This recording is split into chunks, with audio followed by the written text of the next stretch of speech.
حضرت آدم علیہ السلام تخلیق نمخ کې فرشتو د پاره او جناتو د پاره قبله د او اسمنونو نه بره د بیت الله په بالکل برابرۍ کې بیت معمور په نام سره یو ځای و. بیت معمور د او اسمنونو نه بره لکه څنګه دنیا کې موږ بیت الله طرف ته خانه کعبه طرف ته مخ کوو المنځ او عبادت کوو، داسې به فرشتو او جناتو بیت معمور ته په هغې باندې طواف کولو او المنځ به یې کولو، عبادت به یې کولو. الله رب العالمین چې کله د انسان پیدایش فیصله وکړه او دنیا کې حضرت آدم او د هغې اولاد آباد شو، د انسان تخلیق مقصد هم عبادت و. نو د انسان عبادت د پاره قبله الله رب العالمین د خانه کعبه او بیت الله په صورت کې فرشتو په لسونو جوړه کړه. اول ځل د بیت الله تعمیر فرشتو کړو او بیا حضرت آدم علیه السلام د هغې تعمیر کړو. بیت الله کې حجر اسود چې کوم یو ګوټ کې لګېدله ده، یو روایت مطابق حضرت آدم علیه السلام دا چې کله دنیا ته راتلو ځان سره یې راوړو، او یو قول مطابق ابراهیم علیه السلام چې کله یې د خانه کعبه تعمیر کولو، جبریل علیه السلام د جنت نه ابراهیم علیه السلام ته د کاڼه او د کنکر راوړو. نوح علیه السلام باندې د هغې په قام چې کله طوفان راغلو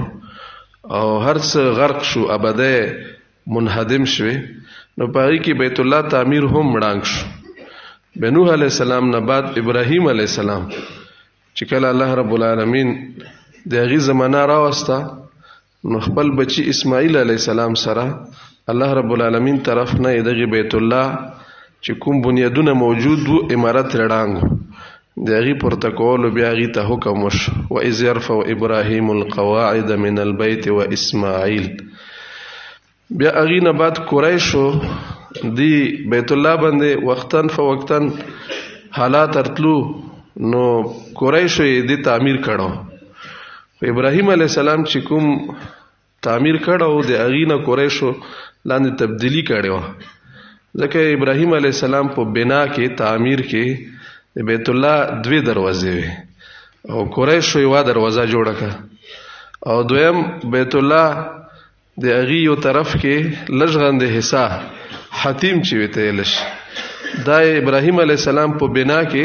د بیت الله ننه وه، چات لاندې وه. قریشو هغه د هغې چات نه بهر که، ځکه هغو دا اراده کړې وه چې موږ په حلال کمایي سره د بیت الله عمارت وکړو. نو دومره چا سره حلال کمایي نه وه چې دغه ځای په هغې کې دو جوړ کړی وه، نو هغه داسې پاتې شو، بیت الله د کمرې نه بار راغلو، حتیم ویې ته ویلی شي. او دریم دا اوس چې کوم دروازه د بیت الله جوړه ده قریشو مخکې دومره چګه نه وه، لاندې وه، نو دو زیاته چګه که چې دو خپلې مرضۍ مطابق که چاته اجازت ورکوي بیت الله ته نه داخلېدلو، ابو داخلیږي او که چاته نه ورکوي ابو نه داخلیږي. نبی کریم صلی الله علیه وسلم چې کله الله رب العالمین دنیا ته راوستولو، پیغمبري ویر که شروع کې خو چونکې مسلمان کمزوري و، مدینه منورې کې چې کله نبی علیه السلام ته الله رب العالمین یو ریاست او بادشاهي ویر که او مکه مکرمه فتح شو، حضرت عایشه رضی الله عنها نبی علیه السلام ته ویلو چې که ته د بیت الله خانه کعبه د ابراهیم علیه السلام تعمیر په شانته جوړه کړي، دا خو قریشو کې تبدیلی کړې وه، نو بالکل هغه مخکینی طرز باندې به جوړه شي. نبی علیه السلام ته وفرمیلو چې تا قوم دا جاهلیت زمانې سره نوه ده، او عرب دا د عصبیت، تعصب، خندنی، قومي دغو شیونو دې کې ډېر پخو. یوه خبره به چې کومه دونه خاندان کې پاتې وه بس هغه به دو پرېږدله نه شوه. نبی علیه السلام هغې ته وفرمیلو چې دا خطره ده چې هغو دپاره څه تشویش پیدا ونه شي چې جوړه به بیت الله خانه کعبه ازرډانګه کو په نوي تعمیر باندې جوړه کړو. نبی علیه السلام په خپل حالت باندې پرېږدوله. عبد الله ابن زبیر رضی الله عنه په دور خلافت کې به چون کې خلک بلد شي و دي خبرو سره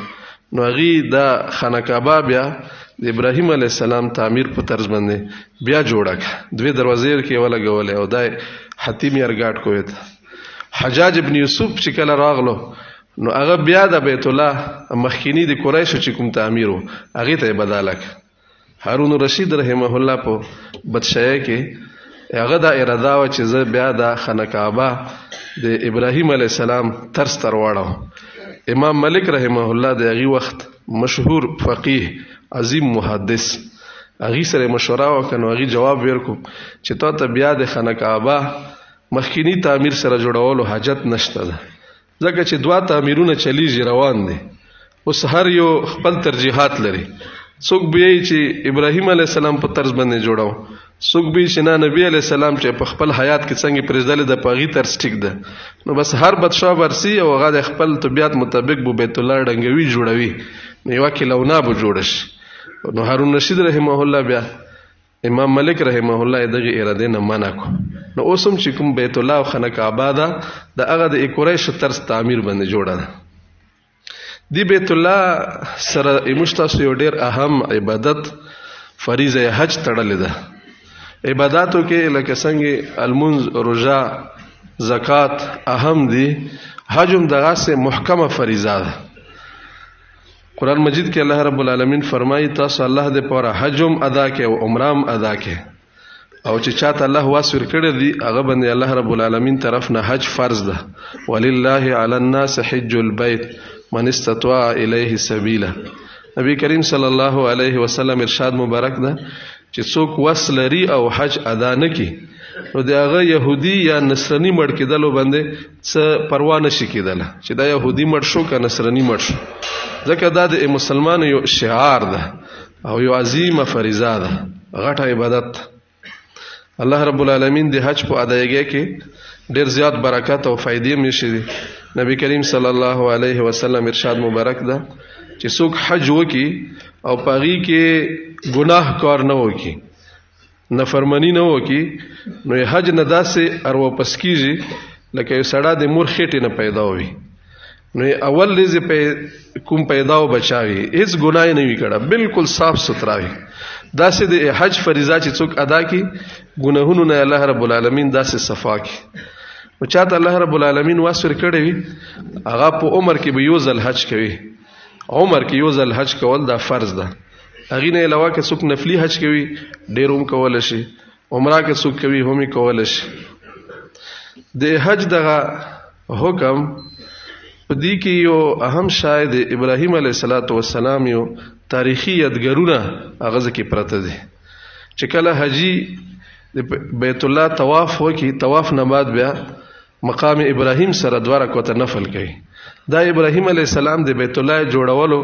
یو تاریخي یادګار طرف ته سړي ذهن راړوي واتخذوا من مقام ابراهیم مصلی اوس خدا مقام ابراهیم د بیت الله نه 14 میټره فاصله باندې ده خدا هغه کونه و چې کله ابراهیم علیه السلام بیت الله تعمیروله چې زیاته چګه شو او هغه نه خپل غلاس نه رسیدو نو بیا هغه چې باندې ابراهیم علیه السلام ودرېدو اسماعیل علیه السلام وګټي ورکول او بیت الله دا کمره چګوله نو دا هغه کونه او په دې کونه کې ابراهیم علیه السلام د ابشه مبارک نقش هم ده اپ دې کې نقشه و ده دی باندې د جلې و جوړه کړي د غزه کې بیت الله سره مشرقي طرف کې 14 میټره فاصله باندې مقام ابراهیم هغه برابرای کې هغه سره نږدې دواره کوته نفل المنس کول د بیت طواف نه بعد حجیان کوي او بیا طواف نه بعد په صفا مروه دوی وړي وړي غونډې دی هغه مانس کې حجیان منډي وای سعی بین الصفا والمروه دا د حضرت هاجره علیه السلام د هغه چې کوم واقعا او ابراهیم علیه السلام چې خپل بیبي او خپل وړي کې بچا مشوم دا په دغه دشت کې پرېږدلیو او حضرت هاجره علیه السلام د خپل بچي اوبو د پاره منډه والے کله په صفات ته لړ او کله په مروه غونډه باندې نو هغه یادګار ده د هغه یو تاریخ ده او بیا هغه نه بعد حجی چې کله مینا ته لاړ شي په مینا کې رمی جمرات کوي شیطانان ولی قرباني کوي دا د ابراهیم علیه السلام د عظیمی قربانه یو تاریخی یادګار ده اسماعیل علیہ السلام الله رب العالمین ابراهیم علیہ السلام ته 80 کالو نه بعد عمر کې بډه توپ په حالت کې ورکړو او ابراهیم علیہ السلام دا بچا ډیر محبوب وو چې کله هغه د منډه ترړي قابل شو او ابراهیم علیہ السلام سره کار کوله شو الله رب العالمین طرف نه ابراهیم علیہ السلام ته حکم وشو چې ته د خپل بچی د ذبح عمل کوي فلما بلغ معه السعي قال يا بني اني ارى في المنام انی اذبحک زه خو خوب ګوره چې تاسو په خوب کې ذبح کوم اته څه خیال ده اسماعیل علیہ السلام هم هغه د پیغمبر بچاو الله ډیر صلاحیت ورکړو هغه خپل پلار سره په دې خبره کې اتفاق وکړ ابراهیم علیہ السلام چې څنګه هغه په ځمکه سملولو فلما اسلم وتله للجبین وناديناه اي ابراهيم قد صدقت الرؤيا تا خپل خوب تعبیر رښتیا کو بس چې څومره تا نه مطلوب اکوار دیو کو خپل رښتیا د اسماعیل ذبح کول مطلوب نو دا واقعیا یو د حج په موقع باندې مشتاسو ته یو ډیر غټ عبرت او سبق ده اسه خدا ډیر تفصیل لري ابراهیم علیه السلام عظیم موحد دی یو خدای عبادت کې ابراهیم علیہ السلام هر څه پرېږدلیو ابراهیم علیہ السلام د عراق په شهر بابل کې پیدا شو او د بابل چې کوم بادشاہ نمرود جابر او ظالم بادشاہ مشرک بت پرست او د ټول قوم بت پرست او خود د ابراهیم علیہ السلام پلار آزر دام بت پرست ابراهیم علیہ السلام چې کله خپل پلار ته توحید دعوت ورکو نو پلار یې ډېر سخت جواب ورکو لا ارجمنک زبتا سنگسار کې کدا خبره نه پرېږده نو ابراهیم علیہ السلام خپل پلار ته الوداع سلام علیک پس ما طرف نه اتا کور در پاتې شو خپل کور پرېږدول نمرود دغه اورته چولو منصوبه جوړه کا اورته وغورځولو آخر کار ابراهیم علیہ السلام خپل شهر پرېږدول فلسطین ته لاړ ابراهیم علیہ السلام فلسطین ته هجرت کړو بیا فلسطین نه الله رب العالمین په حکم باندې مکه مکرمه کې خپل بیبي او بچا پرېږدول لوط علیہ السلام د ابراهیم علیہ السلام یارو هغه ابراهیم علیہ السلام خوا کې نږدې بل شهر ته وستول بل ملک ته وستول نو ابراهیم علیہ السلام ټوله زندگی د قربانیو نه ډاکه خپل کور پرېږدول خپل کلی پرېږدول خپل بیبي د الله رب العالمین حکم کې هغه په دغه سي خوشي بیابان کې پرېږدول خپل بچایم قربان کو دغه قربانۍ ته هم تیار شو نو مشتاس نه هم دا شی مطلوب ده چې د الله رب العالمین د توحید ایمان ستلو کې مشتاسو یو شی هم پاغي باندې سمجوتا نه وکړو لا تشرک بالله وان حرقت او قطعت الله سره شریک ما جوړاوه اگر چې ته په اور کې وسېزول شي او اگر چې ته ټوکړي ټوکړي شي یا ته مال لوټ کړل شي او الله سره به شریک نه جوړوي دا خو یو عام سبق دی حج فریضه ادا کول دي کې وا اهم مسله ده تاسو مخکې ما هغه بیانول مقصد دی ابراهیم علیہ السلام کوم خوب لیدل او خوب په تعویل کې او عملی کولو کې هغه د خپل بچی ذبح عمل کړو سوال دا ک نور مسلمانان هغه خوب وګوري او په خوب کې الله رب العالمین طرف ناغي ته یو حکم ملاوي سړی خوب وګوري چې ماته الله جل جلاله حکم کوي چې تا خپل بچا ذبح کا او یا طفلن کا سړی قتل کا او یا بل داس یو کار وکا نو آیا لکه ابراهیم علیہ السلام خپل بچا قتل کول بچی قتل کول خو غټ کار ده څوک هم بچا نشي ذبح کوله نو آیا نور خلکو د پاره دی اجازه بشتا چې ابراهیم علیہ السلام خپل بچا ذبح کول او نور خلکو د پاره دی اجازه شتا او کنه نو دې د پاره د خوب حقیقت او د مش په شریعت کې د اغي سه حکم ده د پیژندل ضروری دي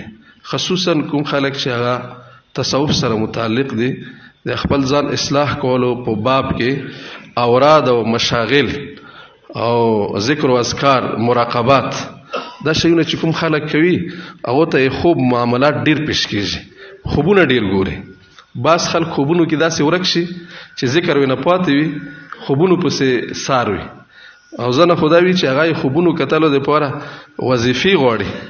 چې ماته داسې وظیفه وشي چې زه خوب کې مدینه منورې ته لاړ شم او یا مکه مکرمه ته لاړ شم یا جنت ته لاړ شم نو خوبونو کې خلک ډیر تجاوز وکي حد نه نو دینه ځان ستل ضروری دی خوب حقیقت ضرور لري او د خوب حقیقت نه انکار کول ممکنوم نه دي، بلکې علل اطلاق یو سړی که دا وایي چې خوب هیڅ معنا نه لري، د خوب هیڅ حقیقت نشته، نو دا سړی به د کفر مرتکب شي. ځکه چې د خوبونو حقیقت الله رب العالمین قرآن مجید کې واضح نص کې بیان کړه ده. قرآن مجید کې الله رب العالمین ډیر خوبونو واقعات هم ذکر کړي دي. حضرت یوسف علیه السلام خوب لیدلو. اذ قال یوسف لأبیه یا ابت انی رأیت 11 کوكبا والشمس والقمر رأیتهم لی ساجدین. یو ستوري دي، یو شمس او بل قمر ده، زه ګوره چې ماته په سجدې پرته دي. ابراهیم یوسف علیه السلام پلار یعقوب علیه السلام پیغمبرو وحی په ذریعه سره هغه ته دغه شیونو علم حاصلېدو. نو هغه یوسف علیه السلام ته دا هدایت وکړو، یا بنی لا تقصص رؤیاک علی اخوتک فیکیدوا لک کیدا. بس دا خوب ځان سره محفوظ کورونو ته ما بیانو. ځکه هغه د یعقوب علیه السلام اولادو سمجدار خو د خوب په تعویل پیدو چې د کې یوسف علیه السلام د پاره اعزاز ده، او هڅه د یوسف علیه السلام رونو هغه سره حسد کولو. نو یعقوب علیه السلام خپل بچا منع کو. بیا څو کالو نه بعد چې کله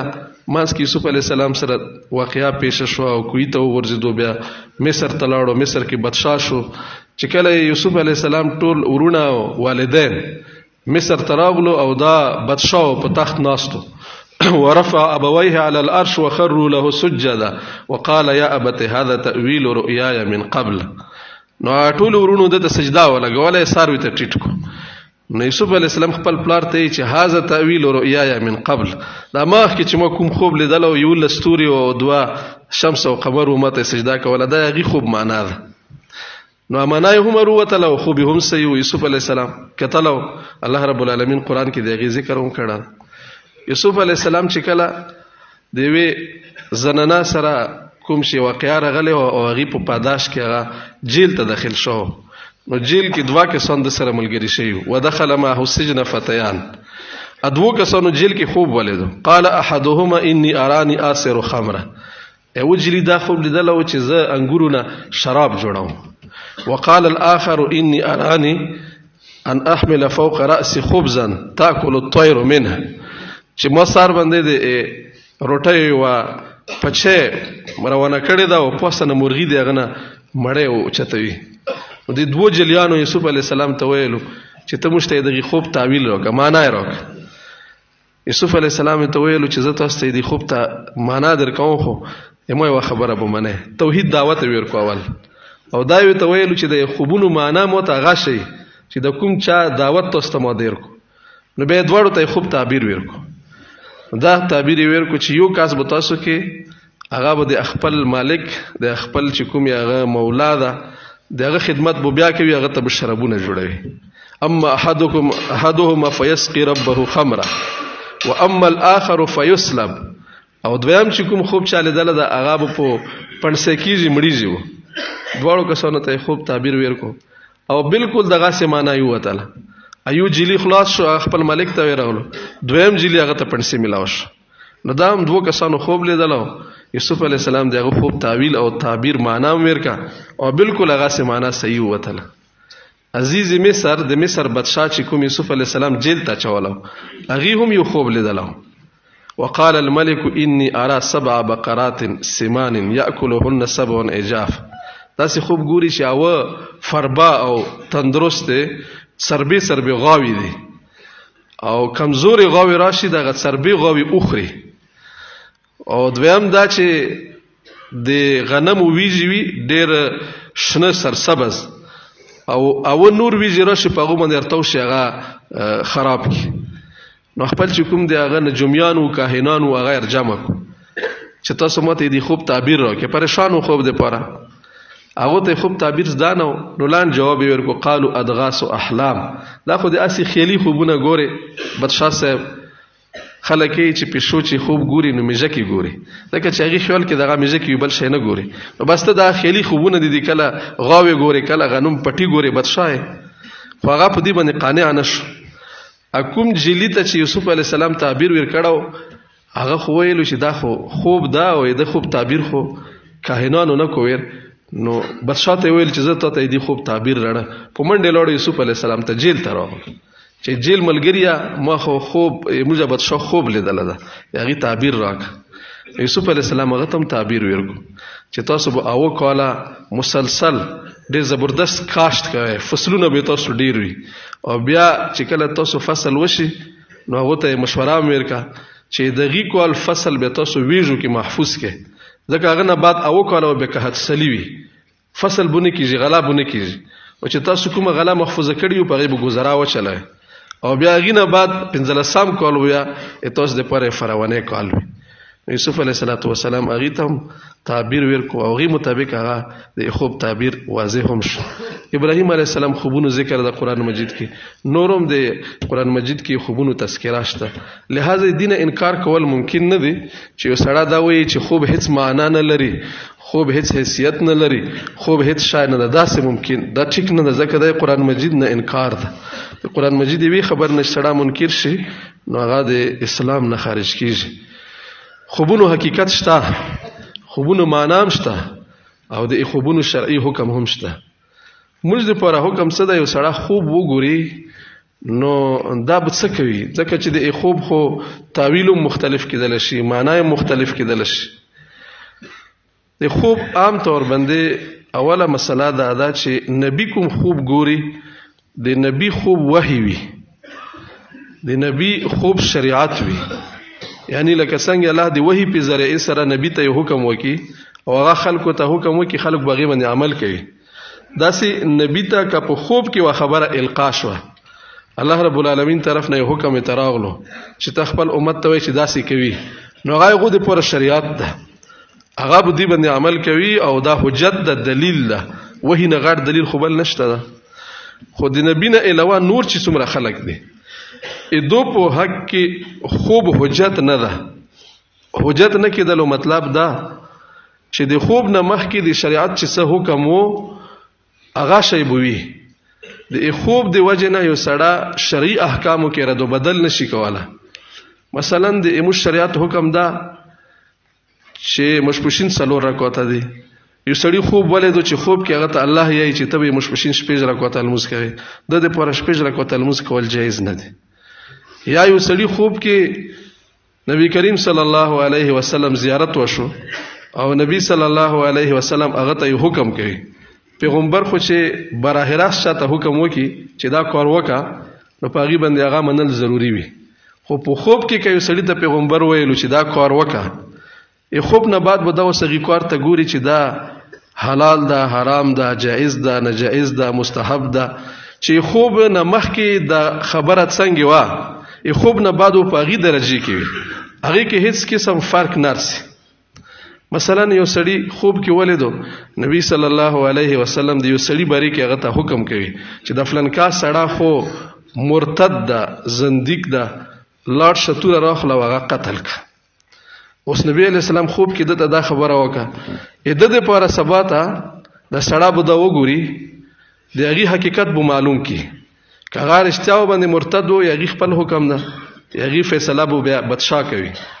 او کغه ټیک ټاک مسلمانو بظاهر د دې لپاره جایز نه دي چې هغه باندې اقدام د قتل وکړي، که قتل کونو د قتل مجرم ده.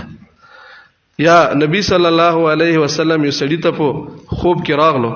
او هغه ته یای چې چا تبلیغ کې سیروزا ولګوله، هغه ته الله جنت کې 3 بنگلې جوړوي، یوې ورځې په سر باندې وا بنگله ده. د ثواب او عقاب دا منسوسی شیونه دي، دا په قیاس نه معلومیږي، په عقل نه معلومیږي. الله رب العالمین د پیغمبر په ذریعه سره مشته یو شای شیلوي چې داسې بکیږي، دومره ثواب ده، یغه نه زیات کم بینول درست نه دي. نو اوس یو سړی د تبلیغ سیروزه باندې چاته فضیلت بیانوي، دا جایز نه دي، ځکه چې خوب نه مخکې هم یو سړی که دا وایي چې تبلیغ په سیروزه باندې جنت کې وا بنگله ملوي، دا جایز نه دي. تبلیغ د خیر کار ده، د ثواب کار ده، ثواب په ملويږي، خو یو خاص قسم ته ثواب دا چې سو پر پیغمبر نه تو نوی اوریدله. یو سړی مثلا المنظبره کې ثواب بیان کی چې چا د رمضان په میاشت کې تهجد المنځ وکړو نو هغه ته دومره ثواب ده، حالانکه هغه په حدیث مبارکاو کې نه وي. دا څه ذکر کول د پر جایز نه دي، بلکې د فرض المنځ باره کې کوي سړی وایي چې یو سړی د فرض الموز کوي نو هغه ته الله رب العالمین په جنت کې دا شوی نه ورکوي، حالانکه الله یې نه وي. د پر دا خبره جایز نه ده، ځکه ثواب او عقاب دا صرف د شارع کار ده، د شریعت جوړون کې کار ده، بل څوک د خپل طرف نه وشي ثواب نشي ویناوله. نو که خوب کې وسړی هغه داسې وګوري نو هغه د پر جایز نه دي چې هغه داسې ترغیب چاته ورکړي. یا خوب کې وسړی وګوري چاته ورشي چې ماته نبی علیه السلام راغلو چې زه مدرسه جوړوم فلانکي سړي ته وایه چې هغه ته دومره چندا دې ورکړي. د کوم کاس بری کې چې د خوب لیدله ده هغه باندې ضروري نه دي چې هغه ته چندا ورکړي. خوب نه مخکې هغه دپاره اختیار و، نفلي صدقه ده، که دې مدرسې کې ورکوله ثواب به وشي، که نه یې ورکوله څه ګناه نشته ده. نو هغه دپاره دا وسواس خوستل نه دي پکار چې دا خو نبي علیه السلام مبارک کې دته حکم کړی ده یا ورته الله حکم کړی ده. خوب کې یو سړی وګوري چې ماته الله یایي چې فلانکي سړي ته وایي چې مدرسې دپاره 1 لک روپۍ چندا دې ورکړي. د سړي باندې واجب نه دي چې هغه مدرسې کې چندا ورکړي. یا په خپله یې وګوري چې یو سړي ته خوب کې نبی علیه السلام راغلو چې مدرسې کې دومره چندا ورکړه، نو ده باندې چندا ورکول واجب نه دي، ځکه چې خوب نه مخکې د باندې واجب نه و. اصل د مشتاس دپاره معیار هغه قرآن او سنت. الله رب العالمین خپل کتاب او نبی په سنت کې چې کوم څه مشته بیان کړي دي دا مشتاس دپاره د هدایت لار ده. لہذا خوب د چا په باره کې حجت نه ده. وجه دا ده یو خو د نبی نه علاوه د نورو خلکو خوبونه مختلف قسمونه لري. ځنه خوبونه داسې وي چې هغه د الله طرف نه الهام وي، الله رب العالمین د خپل بنده په زړه کې وایي خیر خبره واچوي. ځنه خوبونه هغه شیطانی وسوسې وي، انسان په خیال کې د انسان په زړه کې شیطان وسوسه اچوي، او کله د انسان خپل خیالات وي. نو یو خو د خوب نبی نه علاوه بل څوک دغه درو خوبونو کې د یو خوب تعین قطعي تور باندې نشي کوله چې سړی دا وایي چې دا الهام ده د الله طرف نه یا د خپل خیال ده یا د شیطانی خوب ده. اندازه لګول شي قطعي تور باندې څوک نشي یاله چې دا ځکه چې بعض شیطانی خوبونه هم داسې وي چې ډېر بهترین وي. شیطان خو ډېر چلاک ده، هر چا د پاره هغه خپل کړکی شخوي، هر چا د پاره هغه خپل هرباوي. نو چې کوم داسې خلک وي چې خوش فهمه کې مبتلا کیږي نو به شیطان هغه تشبیه ټیم خوب کې شش خوبونه راولي، کله مدینه منوره ته سوچ کې بوزي، کله مکه مکرمه ته بوزي، یا غزړه کې په خپل ځان باندې ګمان پیدا شي چې لکه بزخ ورسېدل. نو چې کله سړي په ځړه کې اوجب پیدا شي دغه زوال شروع شي. نو کله کله دغه شش خوبونه دا شیطانی وي. خوب خامخا یعنی معنا ده چې موږ د پرغه خوندوار وي، شدا معنا چې موږ لکه څنګه ګناه کار شیطان مشتسته خستا کی ګناه کې هیڅ قسم لذت نه وي، خو شیطان داسې خستا جوړه کی چې سړی چې بس دا ګناه ته وکا نو به دنه زیات خوان بل شي کې نشته، او چې کله ګناه وکي بیغه نه بعد سترګې کولاوش چې دا خو اسه مو غلطي وک. نو داسې په خوبونو کې هم شیطان کله کله شو خوبونه سړی ته راولي. لہذا کې سړی شو خوب وګوري هغه د سړی د شکیدلو علامت نه وي. یو سړی که روزانه په خوب کې مدینه منورې ته سي نو دا ګمان د پزان نه کوي چې لکه زه بس ورسېدلم، کې دا شیطانی خوب وي. او کله کله شیطان دا د یو سړی پریشان کولو د پاره بد خوبونه بد سوچونه سړی ته ورشي. شدندار سړی بوي، شریعت باندې بو روان سړی وي، د الله احکام بو پوره کوي. شیطان مو شپې ټم په خیال کې هغه ته کله به ورپسې وش روان وي. ځنه خلک خوبونه ګوري ټوله شپه وش درړوي، بیا هغه چې کله چاته تعبیر په سویر شي هغه ته اشتاپ المزه کې فرق ده، حالانکه المزه کې هیڅ فرق نه وي. د تعبیر ځان ته خپل یو شاید تعبیر هم داسې نه ده چې یو سړی کتاب پڑھاو کې هغه نه تعبیر وي، کدي کې خلک غلطي کوي. د تعبیر تعلق د خوب لیدون کې حالات سره ډیر تعلق لري. لہذا صرف تعبیر الرؤیا پڑھاولو نه بعد چاته تعبیر ورکول ټیک نه دي. دا خوب داسې یو شاید چې دینه سړی وهم کې مبتلا کیږي. لہذا خپل ځان طرف نه چې سړی په یو شي کې مهارت نه لري او هغه ته تراغلو خوب ته بیان کو تا هغه ته اسری خوب تعبیر ورکو چې بیګاته بده ورور مړیږي او کاروبار بده داسې کیږي. دا خوبونو تعبیر ورکول نه دی پکار.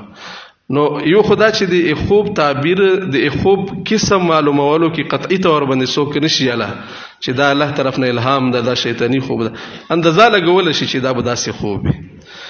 دویم دا چې د خوب تعبیر او د خوب معنا دا مختلف کېدل شي. د خوب نه خوب سره یو رنګ وګوري دغه تعبیر به بالکل بل شي. لکه درې خوبونه تاسو ته ما بیان ستوري ګوره او د یوسف علی السلام ورونه ګوره، ستوري بل شي دا ورور بل شي دا، او داسې د بدشاه چې کوم خوب ده او دغسې د جلیانو چې کوم خوب ده، نو کله داسې کېدلی شي چې یو سړی خوب وګوري د هغه تعویل بل شانتې وي. چې کله سړی خوب وګوري نو موږ تاسو شریعت کې موږ تاسو ته حکم څه ده؟ اوله خبره خدا چې تاسو ذهن کې وي چې نبی نه علاوه د بل چا خوب حجت نه ده، بس دا خبره په دغه خلاصه شوه. لہذا موږ به صرف قرآن او حدیث ته ګورو، خوبونو ته به نه ګورو چې خوب زیات نه زیات بشارت او د ترغیب حد رسې درجه لري. نبی کریم صلی الله علیه وسلم ارشاد ده چې نبوت نه څه شی پاتې نه دي، یعنی وحی، ځکه چې نبی لاړ شي وحی ختم شي، الا المبشرات. ها مبشرات یوه حصه د نبوت پاتې ده. صحابه کرامو تاسو کې یا رسول الله ومل مبشرات، مبشرات څه شي دي؟ نبی علیہ الصلوۃ والسلام ته فرمایلو الرؤیا الصالحه، صالح او شخوبونه. او سوال خو صالح خوب تعیین کول مشکل ده. دویم به صالح خوب زیات نه زیات ترغیب په درجه کې ده. که سړی شخوب ولیدو دا د الحمدلله وایي، ځکه چې شخوب سره انسان ته حوصله ملويږي. لکه څنګه واعظ او نصیحت کې ترغیب او ترهیب سره خلکو ته حوصله ملويږي. اسی یو سړی تهجد المز نشي کوله، خو چې کله هغه ته تهجد فضائل بیان کې چې شپې وخت الله رب العالمین خلکو دعاګانې قبلوي، الله رب العالمین خلکو باندې رحمتونه وروي، نو به سړی همت کول شي، ځکه هغه ته ترغیب ملاو شي. داسې د خوب کې شخوب کله د ترغیب په درجه کې صرف انسان ته حوصله ورکول وي، نور په دې باندې څه نه کېږي چې سړی د خوب په بنیاد باندې بیا فیصلې شروع کړي، خصوصا د اچا په خلاف کې وا فیصله کول. که سړی چا بری کې خوب ګوري چې فلانکا سړی ډیر بد ده، نه به ته بد نه ګڼې، یو سړی هغه د هغه خلاف ته خبره شروع کړي، خوب دې لیدلی ده، دا قطعا جایز نه دی. بلکې موږ د پاره حکم دادا ولا تقف ما ليس لك به علم، چې کوم شي تاسو ته یقیني علم نه وي هغه پسې بنه لګیږي. خوب علم نه ده، خوب صرف ترغیب او د بشارت و ذریعہ ده. نو د خوب په تعویل کې هم کله کله معنی کې فرق کېدل شي، چې سړی خوب وګوري که ښه خوب لیدلو نو دا د الحمدلله وایي، او که دته خوب اهم لګیدو نو بیا د داسې سړي ته بیان کی چې هغه د لپاره خیرخواه هم وي او هغه سمجدار هم وي، د شریعت نه هم خبر وي او د سړي طبیعت نه هم خبر وي، چې هغه داسې تعبیر ته تدیر کی چې هغه سره ته حوصله ملو شي. او کوم کسان چې خلکو ته تعبیر ورکوي هغه ته هم پکار ده چې هغه د کتابونو نه چاته تعبیر نه کوي، ځکه یو خو تعبیر کې سړی چې څومره هم ماهر وي تعبیر بیا هم قطعی نه ده. دا داسې نه ده چې ته کوم جواب ورکو هغه سه مخامخ وي، هغه غلط هم کېدل شي. په دې کې کوشش دا کول پکار ده چې سړی څومره بد خوب وګوري او ته نه چا تعبیر غوښتلو ته هغې ته داسې جواب ورکوه چې هغه خوشحال شي، بس هغه ته وایي چې الله بخیر کړي دا ښه خوب ده، بد خوب نه ده. او یا ته نصیحت سړی وایي چې ګناه ما کوه، داسې ما کوه. او که داسې و چې سړي بد خوب ولیدو، داسې خوب یې ولیدو چې هغه د پریشان کولو، نو نبی کریم صلی الله علیه وسلم ارشاد مبارک ده چې کوم خوب سړی پریشان کوي نو هغه د خپل کروټ بدل کی، چې په کوم څنګه پروت بل څنګه باندې وړه یو کار بداوږي. دویم دا کین طرف ته بو توکانه واچي، او دریم اعوذ بالله به تیر کی، اعوذ بالله من الشیطان الرجیم، ځکه دا عام طور باندې شیطان طرف نه سړی پریشان کوي. نو نبی علیہ السلام فرمایي چې کله سړی دا کار وکي د خوب هغه بد اثرات ختم شو،